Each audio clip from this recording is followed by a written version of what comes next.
Hola a todos, me llamo Joan Carles Mèlich, soy profesor de Filosofía de la Educación en la Universidad Autónoma de Barcelona y hoy les voy a hablar de un libro mío publicado en la editorial Fragmenta, titulado La prosa de la vida.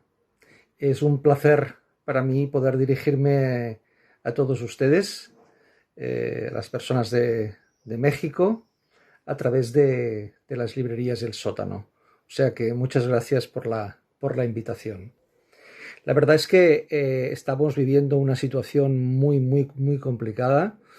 En España el número de muertos es muy elevado y la verdad es que yo ahora mismo no sabría todavía hacer un diagnóstico con una cierta precisión, ¿no? Tampoco sé si más adelante seré capaz de hacerlo, pero tengo la sensación que vivimos en un momento donde aparentemente hemos ganado tiempo para pensar, pero dudo que este tiempo realmente signifique una profundización en este pensamiento. Tengo la sensación que seguimos moviéndonos bastante en la prisa. Yo no diría la superficialidad porque no soy nadie para opinar sobre si lo que se dice del momento presente es o no es superficial. Pero sí que hay una cierta precipitación, yo diría. Es necesario un tiempo de silencio, un tiempo de recogimiento, porque para pensar es imprescindible detenerse y no tener prisa.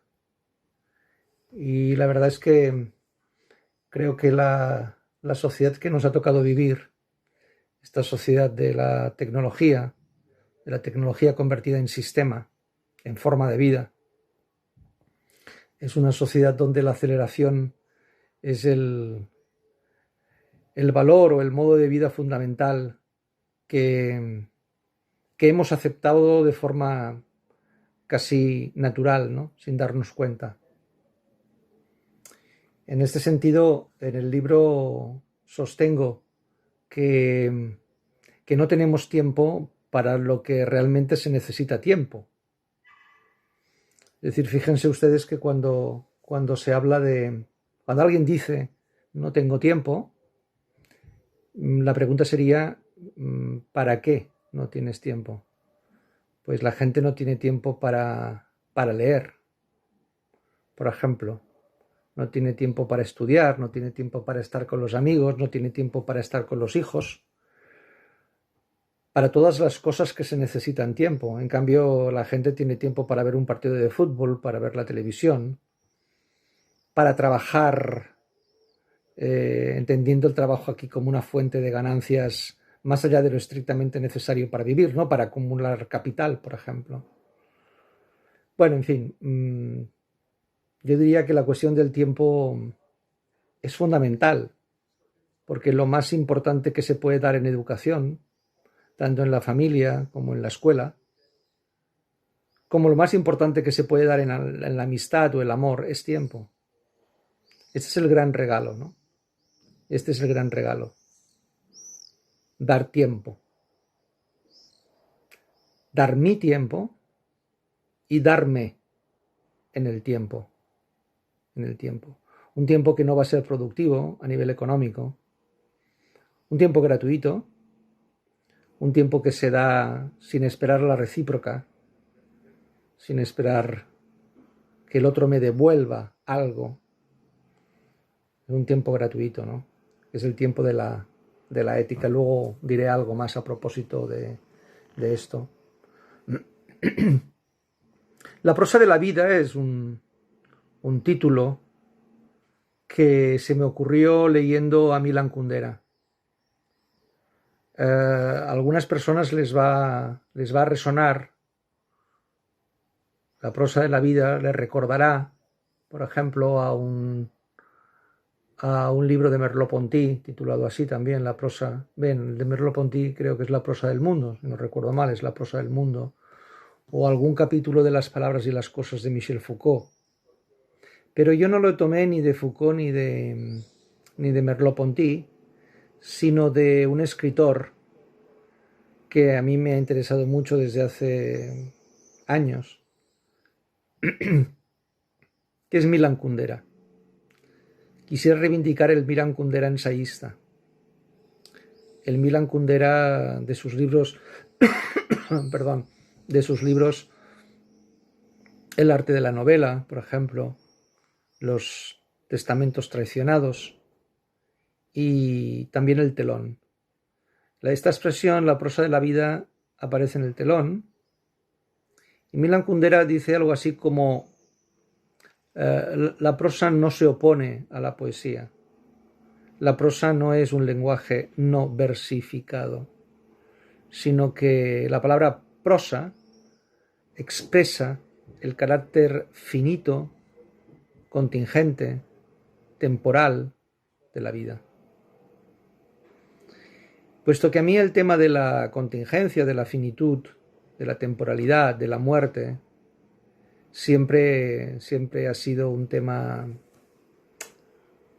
unas cuestiones que han determinado mi pensamiento, pensé que esta noción, prosa, lo prosaico, me podría ser muy útil para contraponerlo al pensamiento dominante en Occidente, al menos en Occidente, desde los griegos, que es el pensamiento metafísico.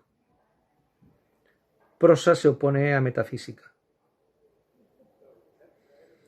Desde el mundo griego, desde Parménides, desde el mito de la caverna de Platón, desde la metafísica de Aristóteles, y en buena parte también desde el cristianismo influido por este mundo griego, y desde la modernidad,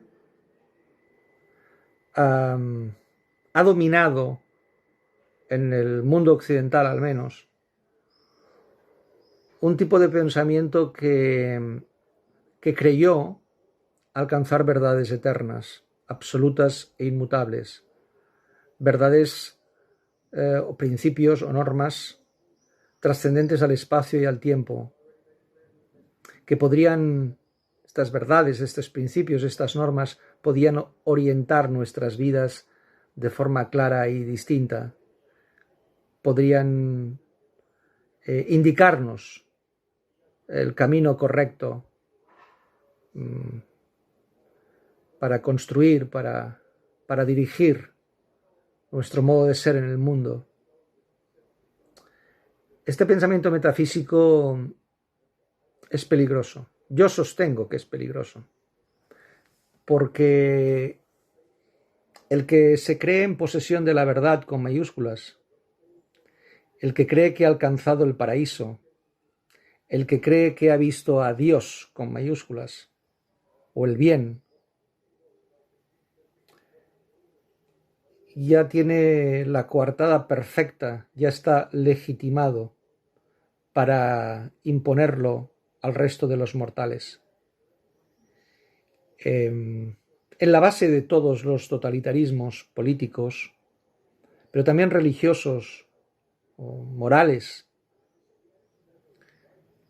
creo que habita una lógica metafísica, una lógica de lo absoluto. Si desde hace tantos años reivindico la palabra finitud, es porque finitud no se opone a infinitud, se opone a absoluto. Todos los absolutos son peligrosos. Y por tanto, mi pensamiento es un pensamiento contra los absolutos. En este sentido, en la editorial Fragmenta, ustedes encontrarán también un libro en el que hay un diálogo, bien, de hecho son 4 conversaciones con mi editor, Ignasi Moreta, titulado precisamente así, contra los absolutos, contra los absolutos.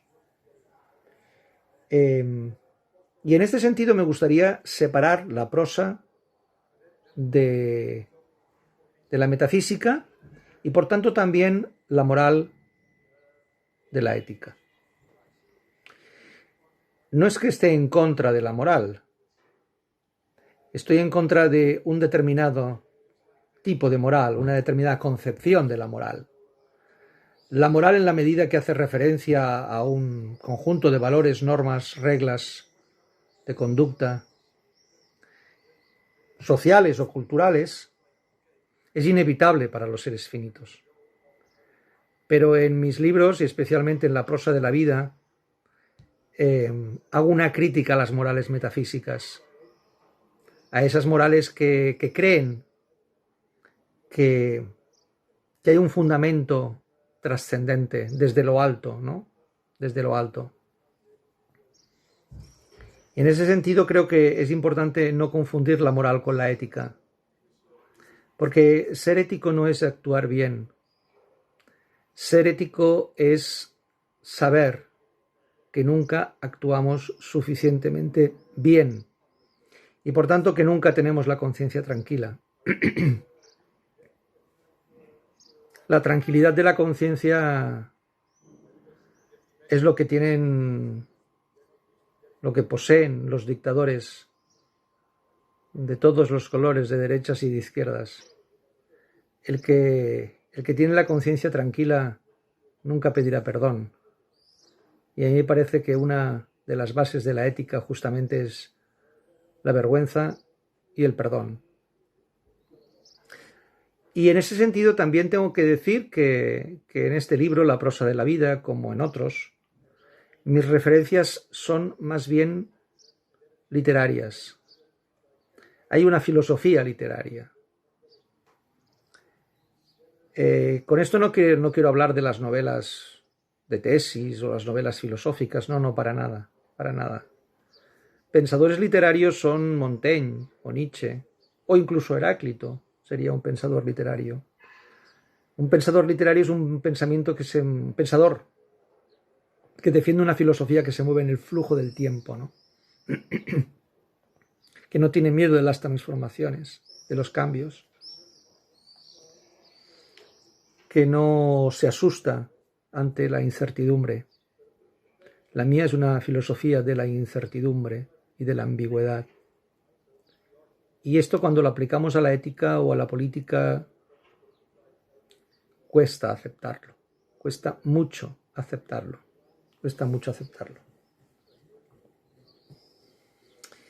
Mis libros de fragmentos filosóficos, me gusta más hablar de fragmentos que de aforismos, son notas al margen. ¿Al margen de qué? De mis lecturas. Yo me considero fundamentalmente un lector. Y durante toda mi vida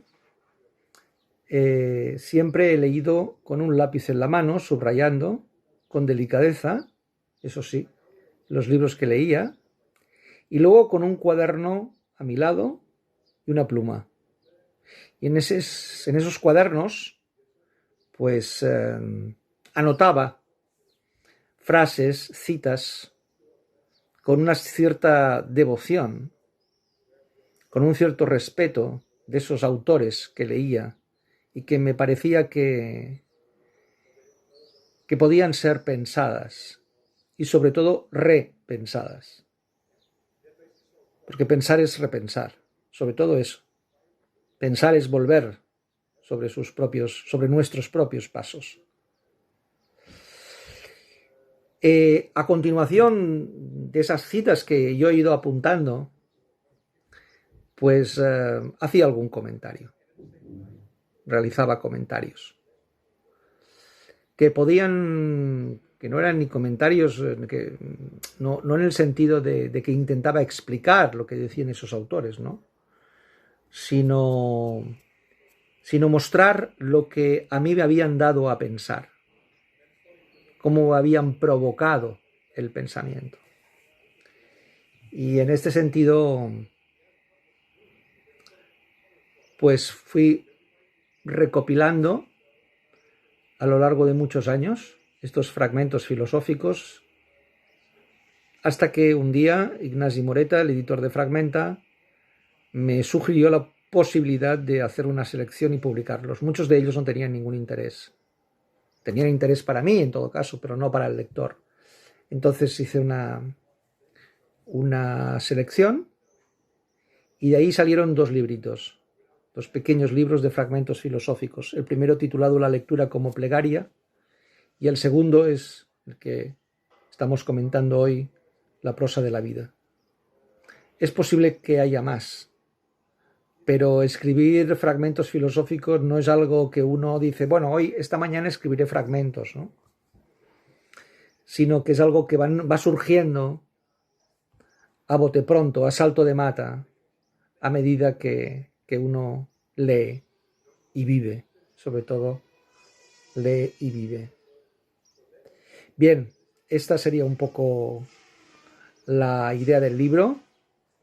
Si lo leen, si lo discuten, si lo critican, será por supuesto un motivo de satisfacción, porque a lo que aspira un profesor, yo creo, yo soy sobre todo eso, un lector y un profesor, es que las personas con las que trata no piensen como él, sino que piensen, eso sí. Si mis libros ayudan a pensar, no a pensar de acuerdo conmigo, sino a pensar simplemente, pues ya sería para mí una enorme satisfacción, por supuesto. Muchas gracias.